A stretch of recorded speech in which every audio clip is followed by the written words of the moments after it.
Okay. Hello, everybody. My name is Julia Yusupova. I'm a master's student in the Philosophy, Cosmology, and Consciousness program at the California Institute of Integral Studies, but I've also been studying consciousness for about a decade before I joined the school. This is my presentation on the topology of the noosphere. So, to start off with the title, it was Pierre Teilhard de Chardin who came up with the concept of the noosphere, which he defined as a unified planetary layer of psyche or mind. He spoke of different evolutionary layers of the Earth, beginning with matter, then life, then thought, or the noosphere, each evolving out of the prior. Noogenesis is the term he used to describe this process of evolution, and he depicted it as moving inwards in this centered fashion, pictured at the bottom left. The organic complexity of life intensifies towards what he called centration, where the center of the organism builds itself up in density and widens its radius and sphere of influence. Centration naturally leads to consciousness.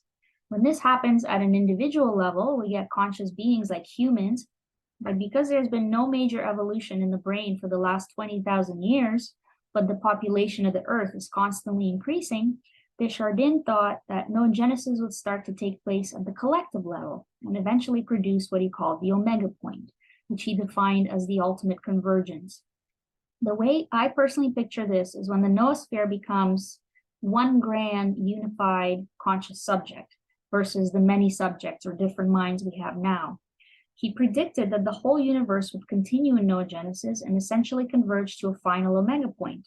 But that's too far away for us to think about. So let's just concentrate on the limit condition, which is the omega point of the Earth. The other word in the title of the presentation is topology, which is a mathematical study of surfaces and their transformations. That is how they stretch, twist, crumple, bend, etc. It's a study of how surfaces can become higher dimensional shapes, how spaces are organized, and it's a subtopic in the study of networks as well. I don't intend to use any math in this presentation. More so, I just want to offer a number of visual examples, which hopefully can guide us to an intuitive and participative realization of certain higher dimensional structures in our reality, in the events around us, and in our perceptions. One thinker who spoke about dimensionality was, of course, Jean Gebser. In fact, he outlined the specific increase in the perception of the dimensions of space and time that follows the rise of consciousness through his structures. He gave each structure a specific name in terms of time and space. Here is a little speculation I developed, and mind you, this is only a speculation. So we avoid the archaic here because it's dimensionless. We start from the magic structure, which Gebser called space timelessness. And here he described the mind as being fully merged with all the space around it.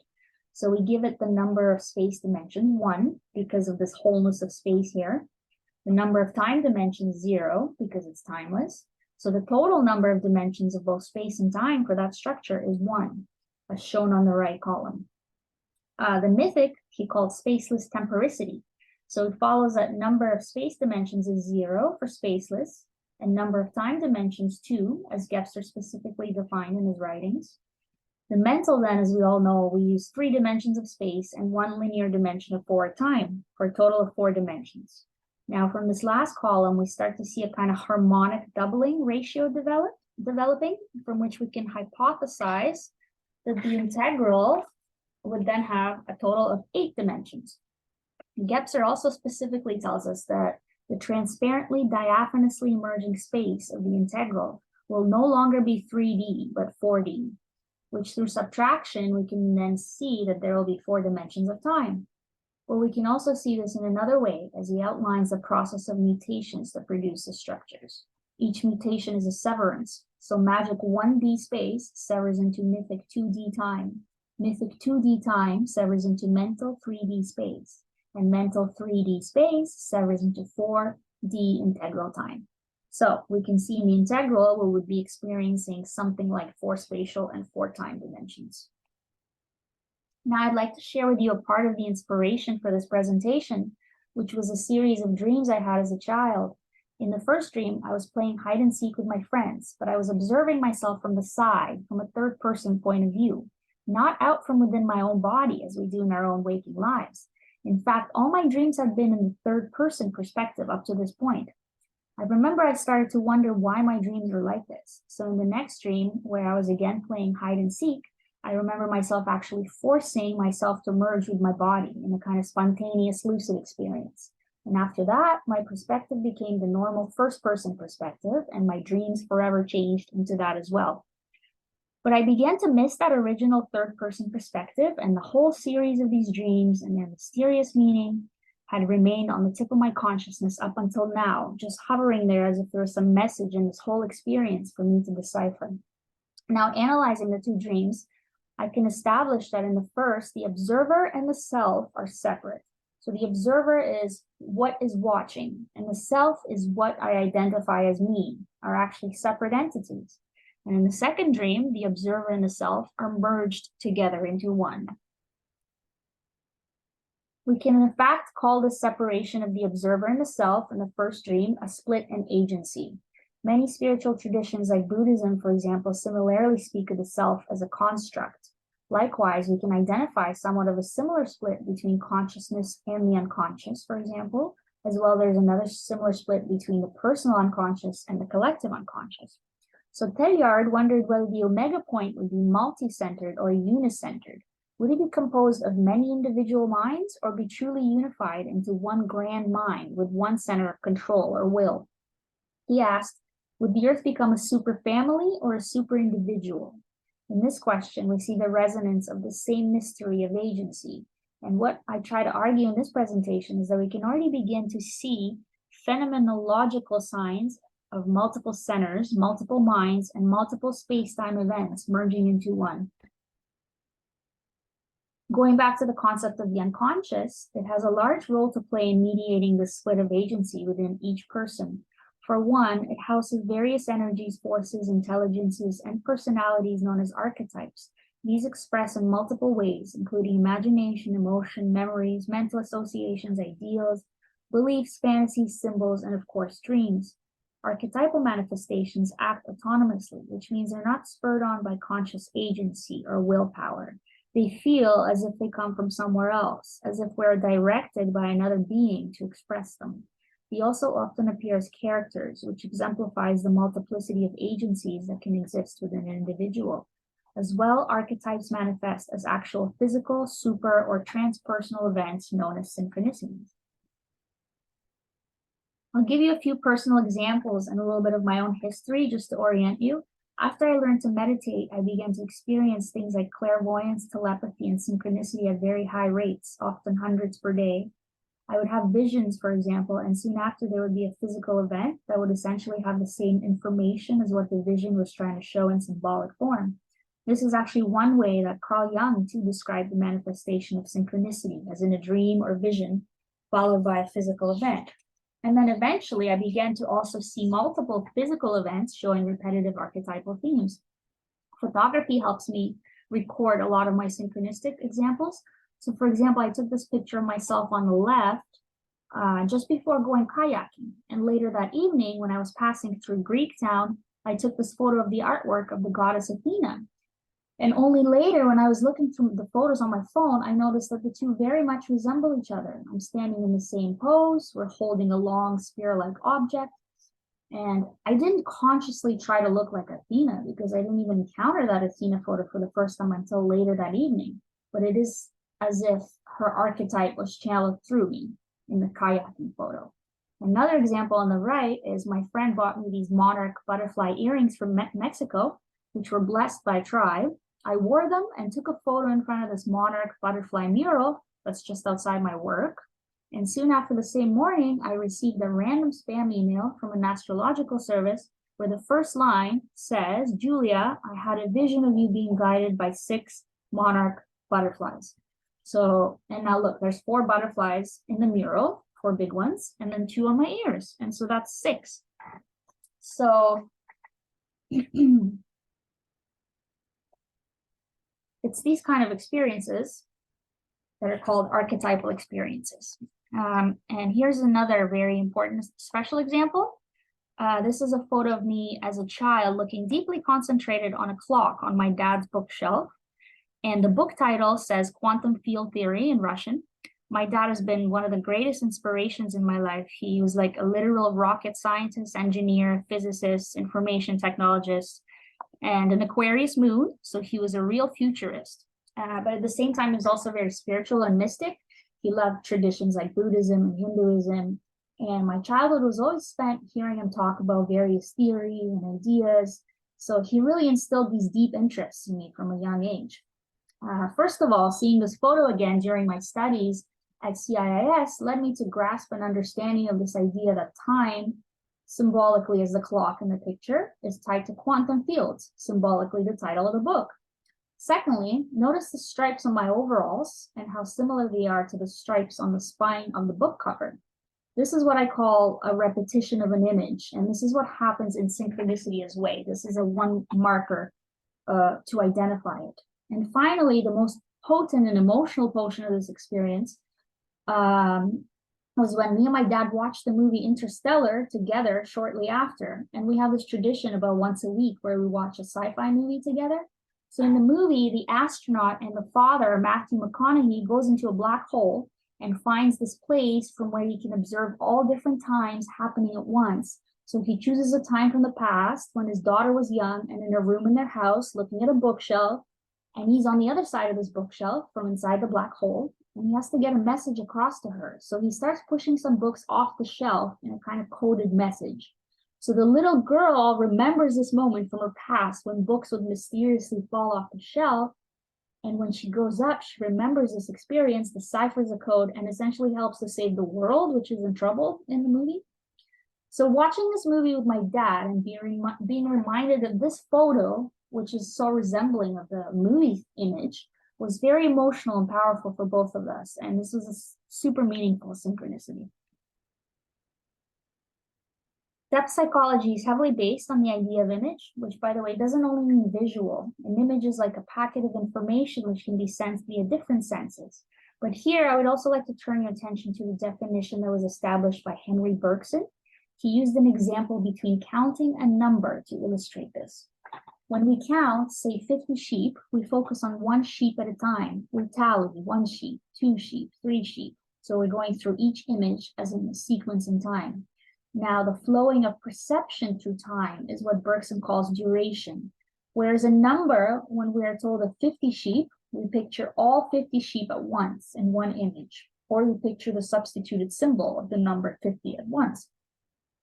Once again, there's this resonance here to my two dreams. As in dream 1, where the observer and the self are separate and countable, the different images are separate in duration or experience. But in dream 2, the observer and the self are merged or co-present in one image as a symbol.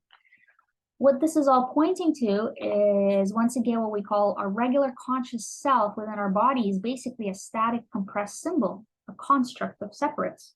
This also points towards panpsychism, or the idea that consciousness or the observer may exist not just within our bodies, but outside throughout nature as well. And this too can explain out-of-body experiences, for example. Maybe it is only where the observer merges with any body of certain complexity is where we get what we call a conscious organism. Now we can somewhat compare Bergson's distinction between duration and image with our traditional delineation between space and time. Although they're not really exactly matching, we can roughly equate image with space because images require some space, even if it's a flat two-dimensional image, for example. But there can be multi-dimensional images that use time as well. Synchronistic events are just such an example. And Bergson's duration is roughly equivalent to what we call time, but it's not the same again because Bergson breaks down this idea we have of traditional linear time that just flows forward, the kind that physics uses, for example. Bergson rather focuses on pure perception, that is the immediate feeling of experience. And I believe what he's trying to say is that it is the alignment of different sequences of images that cause us to feel something like linear time.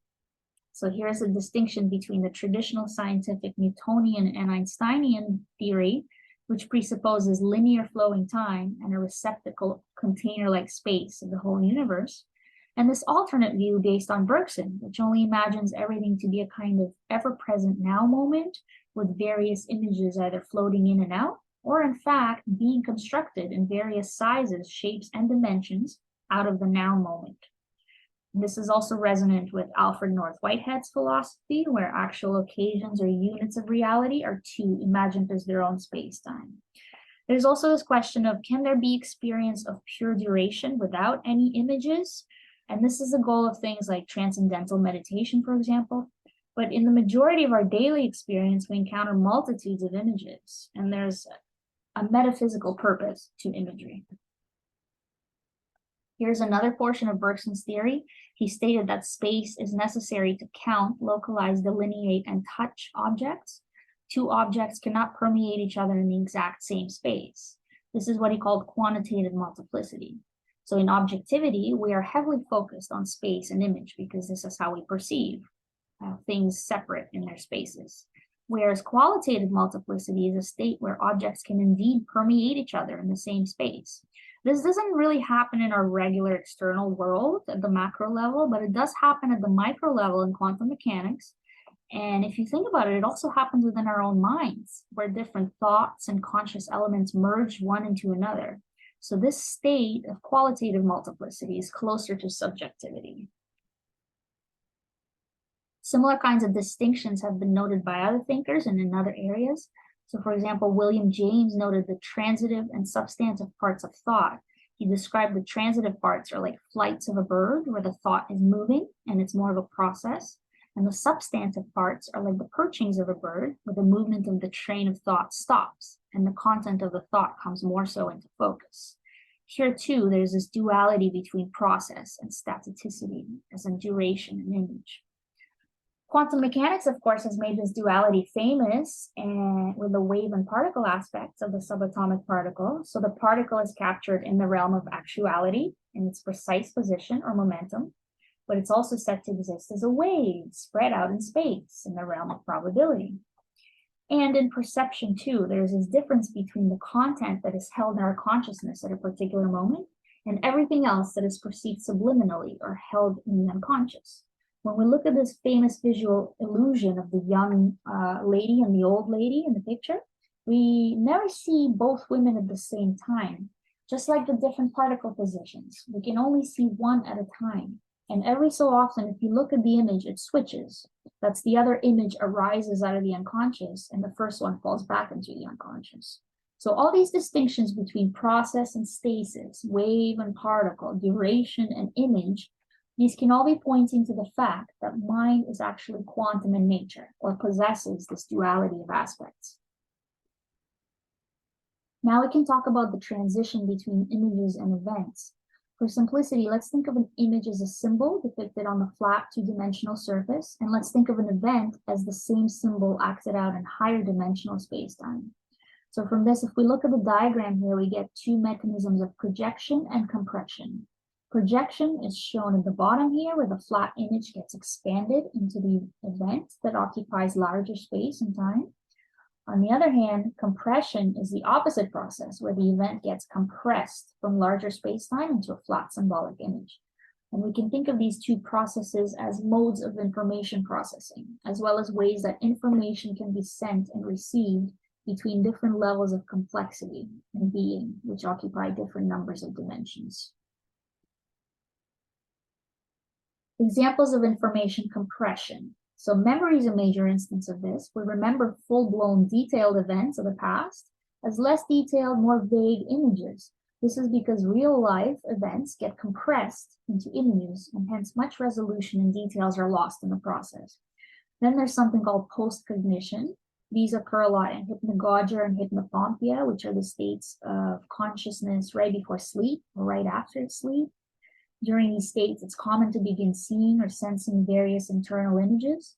Some of these are what are known as post-cognitive visions. So for example, if you spend the whole day gardening, just before you fall asleep, you may start seeing symbolic images of gardening. Likewise, as the illustration on the right here shows, if you spend the night dancing at the nightclub, you might see motifs or figures dancing just before you go to sleep later. It's as if certain events get impressed as images onto our minds. And the final example is precognition, which is actually the case where the image precedes the event and mysteriously forecasts it. I've illustrated one example out of my own life here. I once had a vision of this beautifully shining, radiant atom, and then later that week I came upon the book by Carl Jung and the quantum physicist Wolfgang Pauli titled Atom and Archetype. And these two collaborated together in an attempt to integrate depth psychology with physics. The atom was a central symbol in this book and was actually compared to the archetype. So in this example of precognition, you can kind of start to gather how received psychic imagery can roughly forecast the upcoming event, which was me finding this important book. So we can say that precognition is actually compression backwards in time. Another way to put it is precognition is a memory of the future. Compression is the mechanism of symbol making within the psyche, and precognition and memory are processes that operate on the same mechanism, just in different directions of linear time. Let's look at projection now, of which Carl Jung provided numerous examples in his studies. One example he used where linguistic images were projected onto the spaces of the physical body. So for example, one patient couldn't swallow some difficult truth about themselves, so they developed throat pain. Another patient who was depressed just couldn't go on anymore, so he actually developed a walking problem. So we see here the same information repeated in both the compressed idiom and the projected symptom in the physical body. Other examples Jung provided were projection of internal archetypes onto the personality of the individual. So his wife, Emma Jung, published an essay where she described how a woman in love with a man can project her own animus onto him, which is the archetype of the masculine persona. And of course, Jung eventually began to study synchronicity, which he defined as the projection of psychic images onto physical events. And here we have his famous beetle story, for example, where one of his patients had a dream of a golden scarab, and the next day, while she was in his office telling him about this dream, lo and behold, a beetle, which is the nearest relative to a scarab in their latitude, flew into the room. Jung stated that the scarab symbolizes rebirth, and that is essentially what his patient ended up experiencing through this therapeutic process and through the action of this synchronicity. So there's always some kind of a higher message delivered through synchronistic events. Now, Carl Jung had actually based his idea of synchronicity on the work of another prior and more obscure researcher named Paul Kammerer, who developed a similar notion of seriality. This is defined as the same image repeating itself through multiple physical events within a short period of time.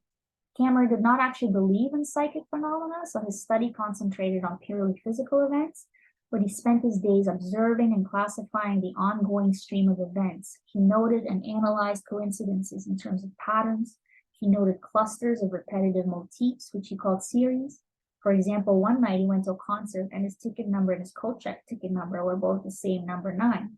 The next week he went to another concert, and once again, both the ticket and the coach check ticket were the same, number 21. So Kammerer classified events by all kinds of different variables like order, power, parameters, topology. Series could be homologous, analogous, pure, hybrid, inverted, alternating, cyclic, phasic, etc. With all these names and classifications, we can almost start to sense a type of subtle topology of patterned events that Kammerer was starting to develop. Historically, image repetition has always been the central tenet within traditions of alchemy and Hermeticism as well. There was this old alchemical notion of resemblance, and that the world was linked together by these archetypal chains or folds in being. The moss on rocks resembles the beards on men. The people on earth resemble the stars in the sky, etc., etc. The famous quote from the enigmatic figure of Hermes Trismegistus, as above, so below. He also calls ideas and thoughts imprints of things, which resonate with the event image compression and projection idea that I showed previously. And here I put another quick example from my own experience, where I first took a picture of this bright pink and purple graffiti shown on the left that I saw on the street. And half an hour later at home, I saw this view of a brewing storm outside my window, which was the repetition of the artwork, basically. There's the same angle in the clouds, the same pink and purple bright colors. They're just flipped upside down, the pink and the purple. So as if this is literally communicating to me, as above, so below. Now, to provide us with one possible explanation about how an image can repeat itself in reality, we have David Bohm's holographic theory. Think of a symbol on a surface as not just stamped or imprinted, but infused all throughout the whole surface. So then if you bend the surface even multiple times as a wave, as the diagram on the right here shows, and then project experience or duration through the different folds, every time we hit that surface over and over, we experience the same image projecting, perhaps just in different details in each manifestation. This is essentially the process of holography. In holography, the information for the symbol is encoded or compressed into a holographic surface all throughout. Then when light hits that surface, a 3D hologram of the initial flat symbol gets projected into space. The interesting part of holography is that you can break the surface into as many pieces as you want, and then shining the light on any piece will still produce the whole hologram. So the resolution might be lower, but the image will still be whole, not parts of it. And all of this goes to show that light, holography, waves, these concepts play an important role in the structure of archetypal manifestations in our reality. And compression and projection are two phases of holography. Another metaphor for image repetition could be reflection. The second part of my inspiration for this presentation was this archetypal experience. So on the left is a photo I took of my face being reflected in the art installation by Yayoi Kusama called Infinity Mirrors. And what this artist did is put a bunch of mirrored balls in a room where each one reflects the other in various ways. A similar conception of reality was proposed by Leibniz and also by Alfred North Whitehead. And then after taking the selfie, I looked over the photo. I was reminded of Salvador Dali's painting of Galatea of the Spheres, shown here on the right, where the whole woman is embodied by the totality of the spheres. And this got me thinking that the noosphere, or the collective mind of the Earth, is based on a similar system or network of reflections. This is important because at the very end of his book, Tellard describes the noosphere as unable to complete its evolution without there being reflected on its co-reflective surface ever more distinctly the already present and actual center of its complete reflection. What Tellard is saying is that whatever is at the center of the collective superorganism, that is the mind of the Earth, becomes reflected all throughout its surface. This mirrors the very idea that the noosphere is a holographic-like surface, and the archetypes at the center of the superorganism become manifested in multiple times in spaces on this surface that is the noosphere. Tellard also speaks of human consciousness moving towards this ultra reflection, and that it will become seeing and foreseeing itself, which can explain precognition as well. Furthermore, he explains that noogenesis proceeds towards the omega point in this way through intensification of psychic charge, convergence, and centration. Intensification of psychic charge is exactly how Jung described the presence of archetypal reality as well. But now let's analyze centration, and for this I will present a number of symbols of centration within our reality, which may perhaps trigger a more intuitive understanding of the concept. The circle, like the sphere, is one symbol of centration. Shown here are paintings from the prominent medieval clairvoyant Hildegard of Bingen, who received powerful prophetic spiritual visions into the nature of the universe. Quite frequently, her visions, which she depicted here, involved the base of a circle. Circles also form the base of the esoteric symbol of the flower of life, which is used to illustrate interconnections created amidst various levels of complexity. Ken Wilber called this holonic conclusion, systems within systems within systems. This is also how Tellard had imagined the ultimate convergence of the universe, and there would be numerous other convergent and centered planets in the universe, like ours, which would reach their own omega points, and from this point on, convergence would begin at a new and higher level of complexity. That is, various planetary systems converging into one super being, and so on and so on. And on the right here is the actual image released by the National Academy of Sciences, which illustrates the molecular structure within a certain state of water, which quite blatantly also resembles the flower of life. This is just another example of how a symbol can repeat itself in numerous realms of nature. Here's another example of centration through symbols of radial symmetry. On the left, we have epicyclic geocentric orbitals, the planets in our solar systems form. These are the paths they draw in space, where they circle around the Earth. The middle image shows the structures formed by the science of somatics, which are visual dissipative structures formed from sounds of various frequencies on surfaces like water or sand. If you look closely, you can even pick out individual resemblances between these two images that are almost identical. Then on the right, we have the various quantum orbitals of the hydrogen atom, which show some basic resemblance as well to the other two images. And this is just a brief, another intuitive like example of how the same symbol is all around us at various scales, from the macro to the medium to the micro. Symbols really are all around us, and they repeat on all scales. Circular causality is, of course, another example of a symbol of centration, and this is exactly what we begin to observe with the reactions and operations of living systems. The principle of autopoiesis is coined to describe the circular operation within living cells, and even prior to that, within catalytic loops of chemical reactions. In fact, the theorists who coined the term autopoiesis describe the centration that happens within living beings to be actually equivalent to cognition itself, which is resonant with Teilhard describing intensifying complexity as sparking consciousness.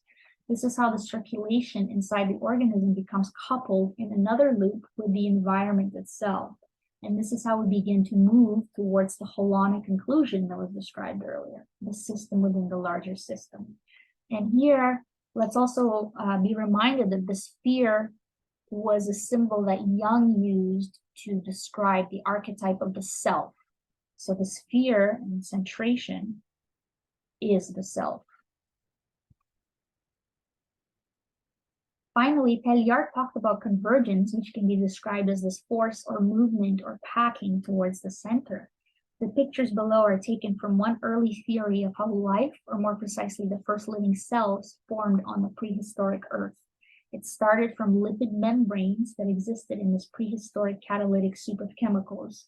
And here, the membrane, which are, by the way, symbolically surfaces, began to bend, wave, fold, bind, converge on each other, and bind amidst each other into globules or spheres, eventually forming living cells.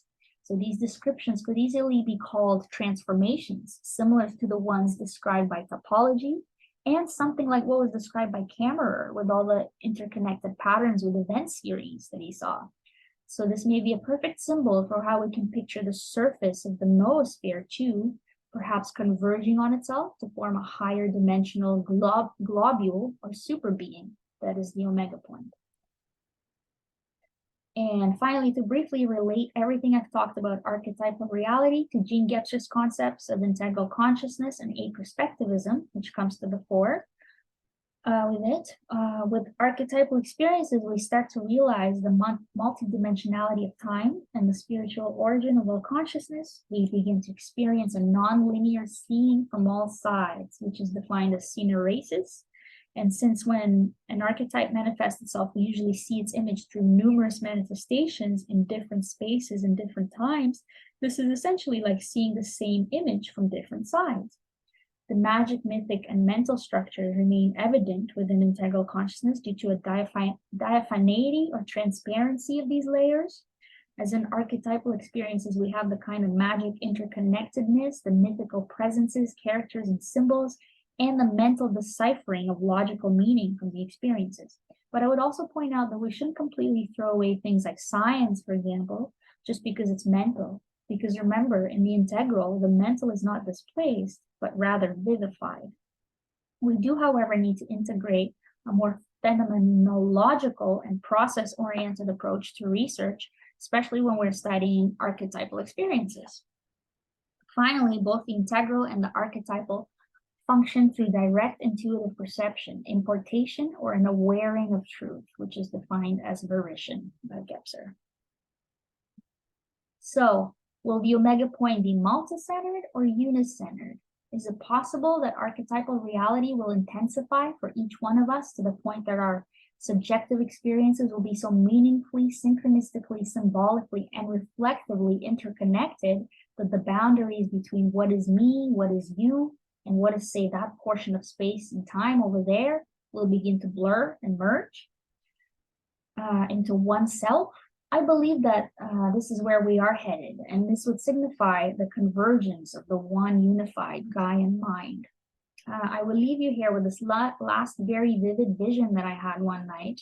And I offer it here as a very simplified symbolic version of that image here on the right with the concentric circles. I woke up one night, opened my eyes, and saw what looked like multiple layers of different first-person perspectives stacked one over another, like transparent layers or concentric rings of a tree. Symbolically, similar to Gebser's diaphanous layers and the layers of or spheres in Teliard's perception too. Each ring was like a perspective of a different person, moving and pulsing in its own individual manner. Yet as the layers were stacked one over another, there was only one subject, me, who was looking through all of them. And it made me wonder if this vision was shown to me as a glimpse of what is to come in our own planetary future. Thank you so much for listening to my presentation. If anybody's interested in learning more about my work, my synchronicity experiences, and my research, here is my blog, Studies in Consciousness, wordpress.com. Thank you so much for listening.